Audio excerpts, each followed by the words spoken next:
Hello दोस्तों, अद्भुत कहानी सागर में आपका स्वागत है। आज की हमारी कहानी है मदद। पापा, जरा ये मटर छील दीजिए। माँ नहीं है तो मुझे समय ही नहीं मिल रहा। कहते हुए विश्वास की बहू जूही ने एक तसले में मटर की फलियां लाकर विश्वास जी के सामने छीलने के लिए रख दी। हाँ हाँ बेटा, क्यों नहीं, बस एक तसला और दे दो जिसमें मटर के छिलके रख दूंगा। बाद में बाहर जानवरों को खिला दूंगा। कमल जी आश्चर्य से मुंह बाए विश्वास जी और उनकी बहू को देखे जा रहे थे। ये कैसे ससुर बहू हैं। ना बहू को अपने ससुर जी से कहते हुए संकोच लगा और ना ही ससुर जी ने बहू की बात का बुरा माना कि बहू अपने ससुर से काम में मदद मांग रही है। उनसे रहा नहीं गया तो बहू के जाने के बाद अपने दोस्त विश्वास जी से बोल ही दिए। कैसी बहू है जिसे शर्म नहीं आई अपने वृद्ध ससुर जी से मटर छीलने के लिए कहते हुए। इस उम्र में तू घर के कामकाज कर रहा है। वाह भाई, मुझे तो देख कर ही अच्छा नहीं लग रहा।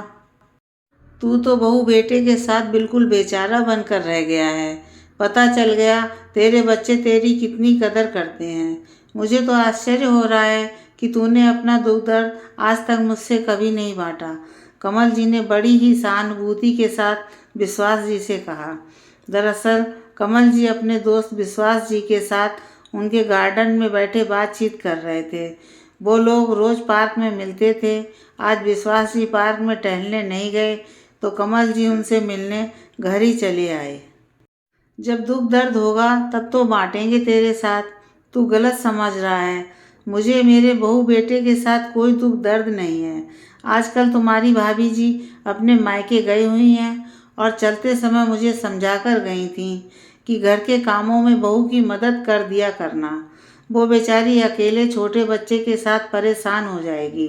विश्वास जी हंसते हुए बोले। क्या मतलब? तुझे घर के काम करते हुए कोई तकलीफ नहीं होती और वो भी बहू की मदद? भाभी जी के साथ तो कभी काम करते नहीं देखा। घर के काम करना और घर की औरतों की सहायता करना तू कब सीख गया? सीखने का कोई अंत नहीं होता मेरे दोस्त। जब जागो तभी सवेरा। बहू को तो मुझसे काम कहते हुए बहुत संकोच होता था, लेकिन अब मैं जब घर पर होता हूँ तो खुद ही उससे पूछ लेता हूँ। वैसे भी पौधों में पानी देना, पानी भरना, सब्जियाँ लाना, उन्हें छाँट कर धोकर रखना, फिर सूखने पर फ्रिज में लगाना, दूध लेकर आता हूँ तो ये इंतज़ार नहीं करता कि उसे बहू ही आंच पर चढ़ाए। मैं खुद ही चढ़ा देता हूँ। ज़रूरत पड़ने पर सब्जियाँ भी काट देता हूँ। ये छोटे छोटे काम कर देता हूँ। बहू की बहुत मदद हो जाती है। अब रिटायर हो गया हूँ तो समय ही समय है। अपने लिए भी वक्त रहता है और घर के लिए भी। खाली बैठकर ऊब जाऊँगा और शरीर भी बेकार हो जाएगा। इसलिए जब तक शरीर चले चलाना चाहिए। हम भी खुश, परिवार वाले भी खुश।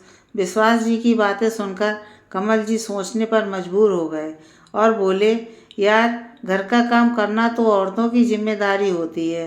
बचपन से यही सुनते आए हैं। अब मुझसे तो ये सब नहीं होता। तुम्हारी भाभी के गुजरने के बाद तकलीफ़ें तो बहुत होती हैं। बहू भी हर समय चिड़चिड़ाती रहती है, लेकिन क्या करूं?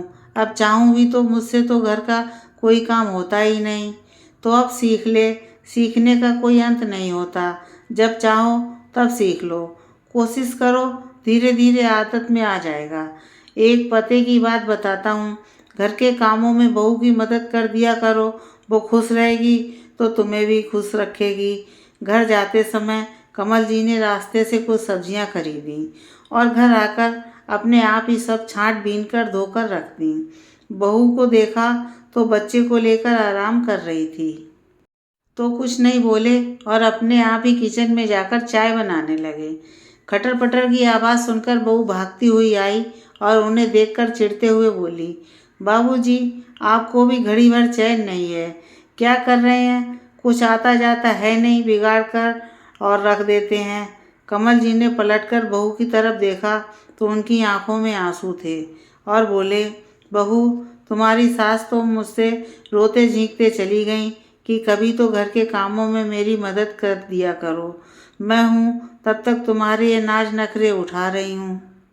मेरे जाने के बाद बहू बेटे के साथ तुम्हारी नहीं निपटेगी और तुम्हें ही सबसे ज़्यादा तकलीफ होगी। इसलिए अपना शरीर चलाया करो। लेकिन मेरे कान पर जूं नहीं रेंगती। आज अपने दोस्त विश्वास जी को देखकर समझ आया कि घर के कामों में माँ बहन बीवी बहू सबकी मदद करनी चाहिए। मुझे तो कुछ आता भी नहीं, तुम सिखाओगी मुझे। और तुम्हें किसी भी काम में मदद चाहिए तुम बताओ, बेझिझक बोलना। तुम्हारी सास नहीं रही तो क्या हुआ, ससुर तो अभी जिंदा हैं। कमल जी की बातें सुनकर बहू भी भावुक हो गई। बाबूजी, विश्वास अंकल को मेरी तरफ से धन्यवाद कहिएगा। जो काम मैं और मम्मी जी नहीं कर सकी वो उन्होंने कर दिया।